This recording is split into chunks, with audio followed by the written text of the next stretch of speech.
তাহলে আমরা দেখবো যে তাপগ্রাহিতা হচ্ছে যে উষ্ণতা 1 একক বৃদ্ধি করতে প্রয়োজনীয় যে তাপ লাগে সেটাকে বলা হয় তাপগ্রাহিতা।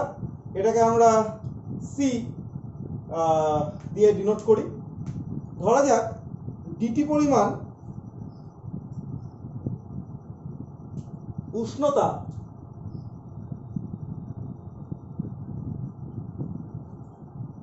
বৃদ্ধির জন্য ডেল্টা কিউ পরিমাণ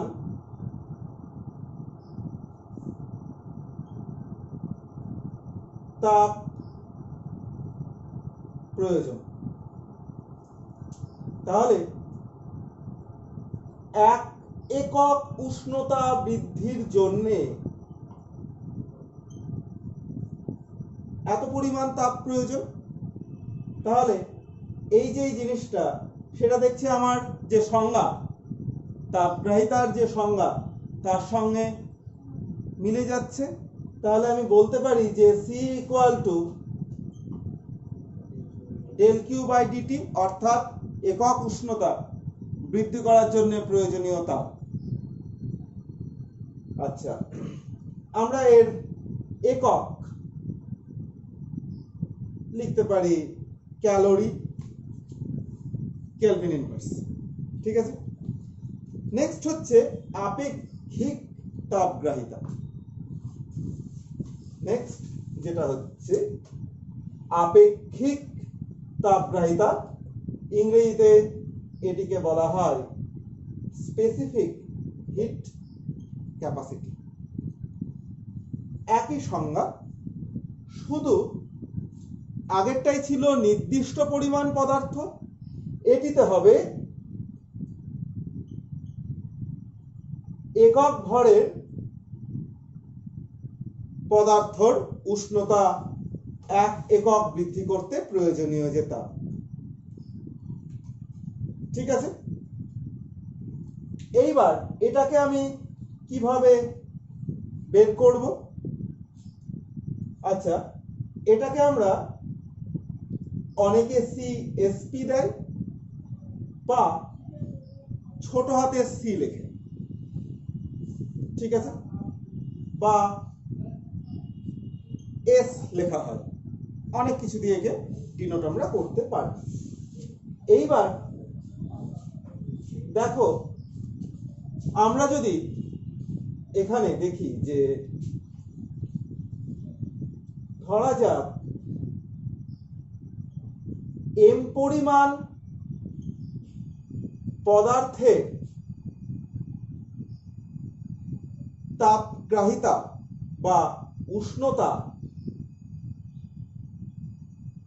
1 একক বৃদ্ধি করতে প্রয়োজনীয় তাপ আগেই আমরা দেখলাম ডেল কিউ বাই ডিটি লাগে। তাহলে 1 একক বা একক পরিমাণ পদার্থের উষ্ণতা 1 একক বৃদ্ধি করতে কতটা তাপ লাগবে?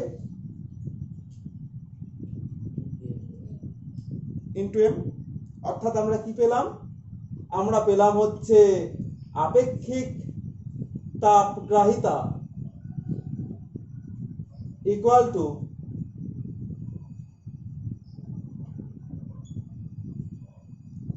আপেক্ষিক তাপগ্রাহিতা ইকুয়াল টু তাপগ্রাহিতা বাই ভর। ঠিক আছে, নেক্সট যেটা হচ্ছে মোলার তাপগ্রাহিতা। একই জিনিস,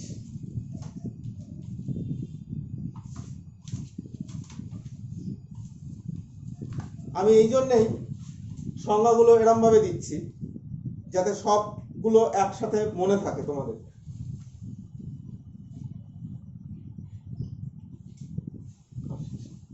দেখ, এই 1 মোল কোন পদার্থের উষ্ণতা 1 একক বৃদ্ধি করতে যে প্রয়োজনীয় তাপ লাগে সেটিকে বলা হয় তার মোলার তাপগ্রাহিতা। ধরা যাক এম মোল কোনো পদার্থের উষ্ণতা 1 একক বৃদ্ধি করতে প্রয়োজনীয় তাপ সমান ডেল কিউ বাই ডিটি। তাহলে 1 মোল পদার্থের উষ্ণতা বৃদ্ধি করতে প্রয়োজনীয় তাপ ডেল কিউ ডিটি গণিত এম। ঠিক আছে, এটিকে আমরা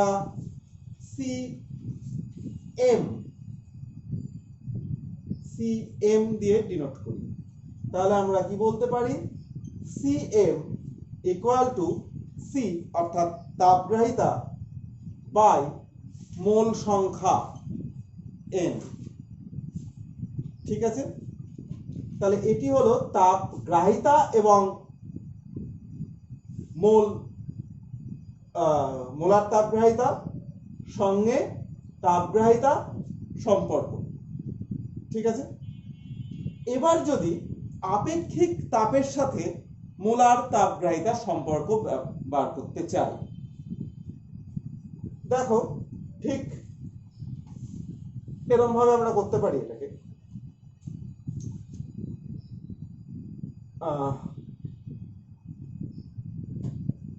আমি ধরে নিচ্ছি যে ধরি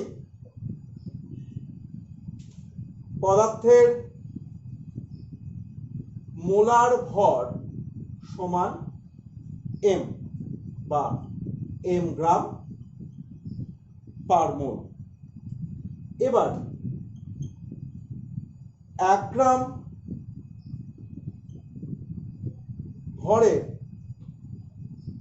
তাপগ্রাহিতা বা আপেক্ষিক তাপ সমান আমরা বলতে পারি স্মল সি বা এস। তাহলে এম গ্রাম ভরের আপেক্ষিক তাপ স্মল সি গণিত এম। এবার এম গ্রাম ভরকেই আমি বলতে পারি 1 মোল পদার্থের আপেক্ষিক তাপ, তাহলে সেটিকেই আমরা বলতে পারি মোলার তাপ। তাহলে মোলার তাপ বা মোলার তাপগ্রাহিতা সমান আপেক্ষিক তাপ গণিত মোলার ভর। ঠিক আছে, এইবার এই যে মোলার তাপগ্রাহিতা, এই মোলার তাপগ্রাহিতা 2 ধরনের হতে পারে। একটা হতে পারে অ্যাট কনস্ট্যান্ট ভলিউম অর্থাৎ স্থির আয়তনে কোনো 1 মোল কোনো পদার্থের উষ্ণতা 1 একক বৃদ্ধি করতে যে পরিমাণ তাপের প্রয়োজন হয়, এটাকে আমি সিভি দিয়ে ডিনোট করব। আর একটি হবে অ্যাট কনস্ট্যান্ট প্রেসার, স্থির চাপে 1 মোল কোনো পদার্থের উষ্ণতা 1 একক বৃদ্ধি করতে প্রয়োজনীয় তাপ, এটিকে আমরা বলবো সিপি। একটা সিভি একটা সিপি। এইবার আমরা দেখব যে এই মোলার তাপগ্রাহিতার যে গাণিতিক রূপ। তাহলে এই সিপি এবং সিভির গাণিতিক রূপ অবশ্যই তাপগতিবিদ্যা থেকে। সিপি ও সিভি এর গাণিতিক রূপ। আমরা জানি যে তাপগতিবিদ্যার প্রথম সূত্র অনুযায়ী আমরা লিখতে পারি, যদি ক্ষুদ্র পরিবর্তন হয় তাহলে আমরা লিখতে পারি ডিইউ সমান del Q plus del W.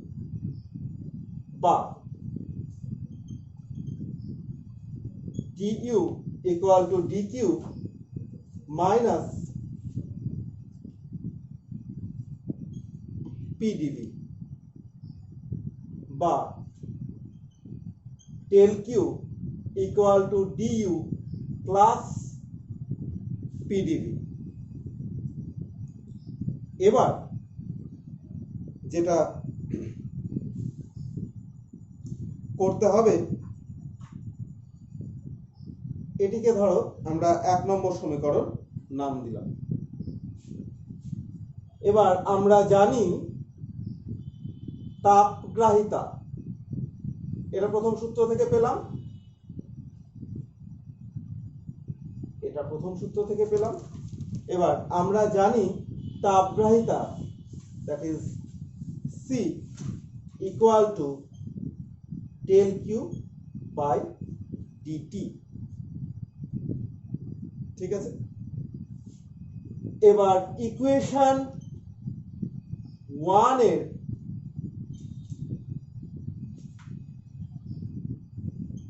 উভয় পক্ষকে dt দিয়ে ভাগ করা হবে। ঠিক আছে, dt দ্বারা ভাগ করে পাই del q by dt equal to du by dt plus pdv by dt। এটিকে আমি এটিকে 2 নম্বর এবং এটিকে 3 নম্বর সমীকরণ নাম দিলাম। এইবার এটা হলো আমার জেনারেল ইকুয়েশন। এই যে এইটুকু দেখলাম, এটাকে আমি সি দ্বারা ডিনোট করতে পারি। ঠিক আছে, এইবার এই জেনারেল ইকুয়েশন থেকে আমি একবার স্থির চাপে এবং আরেকবার স্থির আয়তনে অর্থাৎ সিপি এবং সিভির মান বের করব। দেখো, এবার স্থির আয়তনে dv equal to 0 হয়। therefore ইকুয়েশন 3 কি হয়, তাহলে এই জায়গাটি 0 হয়ে যাবে, অর্থাৎ এটা চলে আসবে del q by del t। এখানে আমি সাফিক্সে v ব্যবহার করলাম। v কেন ব্যবহার করছি, কারণ এখানে আয়তনটি স্থির, তাই জন্য এখানে সাফিক্সে v ব্যবহার করা হচ্ছে। Equal to du by dt at v।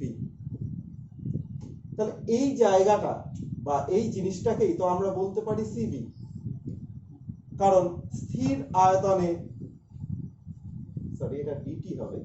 স্থির আয়তনে যে একক উষ্ণতা বৃদ্ধি করতে যে তাপ লাগছে সেটাকেই তো আমরা cv বলতে পারি। তাহলে আমরা লিখতে পারি cv equal to du by dt at constant v।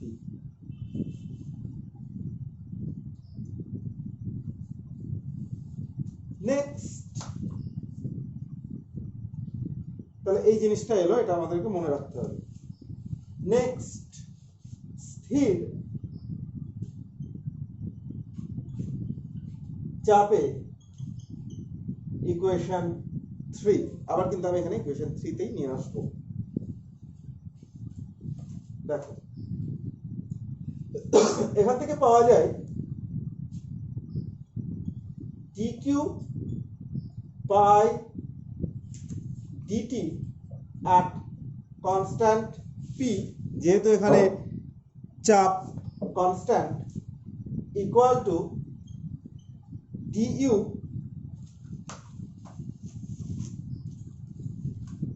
by DT at constant P. দেখো চাপ স্থির, তাহলে এখানে এই যে ডিটি হচ্ছে, এখানে কিন্তু পি ডিটি আমি লিখতে পারবো না। অ্যাকচুয়ালি যেটা করা হয় সেটা এই ইকুয়েশনটাকে আমি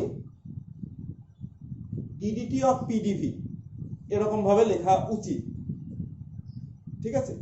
এটা যেরকম ডিডিটি অফ ইউ, তাই জন্য আমি ডিইউডিটি লিখে দিচ্ছি। এটা আমি কি লিখবো? DDT of PDV. এবার চাপ যখন স্থির, অর্থাৎ চাপ কনস্ট্যান্ট বা চাপ ধ্রুবক, তখন এটা হয়ে যাবে পি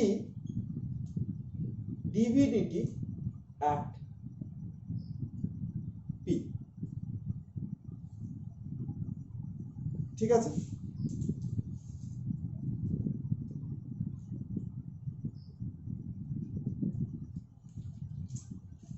এখন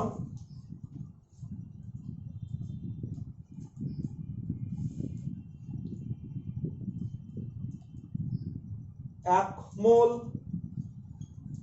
গ্যাসের ক্ষেত্রে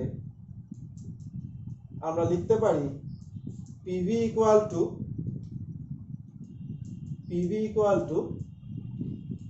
আরটি, বা V equal to RT by P. এবার এটাকে যদি আমি ডিভি ডিটি করি অ্যাট কনস্ট্যান্ট প্রেসার, তাহলে দেখো আমি লিখতে পারি আর বাই পি এখানে কনস্ট্যান্ট,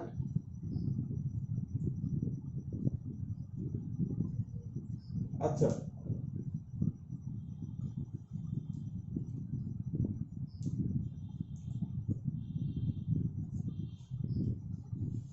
এটাকে এরকম ভাবে,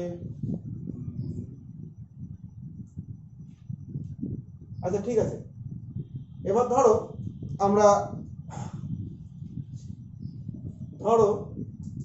আমরা এইচ সমান ইউ প্লাস পিভি, এটা আমরা জানি। এবার উভয় পক্ষকে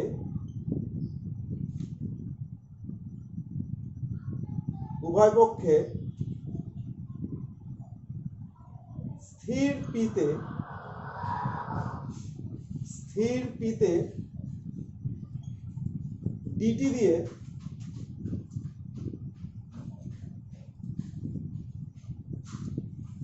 অবকলন করে পাই। কি পাই? দেখো DH DT at constant p equal to du dt at constant p plus, যেহেতু স্থির চাপ তাই পিটা বাইরে আসবে, dv dt at constant p। এই আগের সমীকরণটাকে 5 নম্বর সমীকরণ এবং এই সমীকরণটাকে 6 নম্বর সমীকরণ নাম দাও। ঠিক আছে? তাহলে দেখো 5 এবং 6 কে যদি আমরা তুলনা করি, তাহলে দেখো এর ডান দিকটি সমান। তাহলে আমরা বলতে পারি যে DH 5 এবং 6 কে যদি আমরা তুলনা করি, তাহলে আমরা লিখতে পারি DH dt at constant pressure equal to dq dt at constant pressure। এই dq dt at constant pressure এটাই কিন্তু হচ্ছে CP, অর্থাৎ স্থির চাপে তাপগ্রাহিতা। ঠিক আছে? তাহলে এখান থেকে আমরা দুটো ইম্পর্টেন্ট রিলেশন পেলাম। প্রথমটি CV equal to du dt, এটা কনস্ট্যান্ট ভলিউমে, এবং দ্বিতীয় CP equal to dH dt, এটা কনস্ট্যান্ট প্রেসার। ঠিক আছে?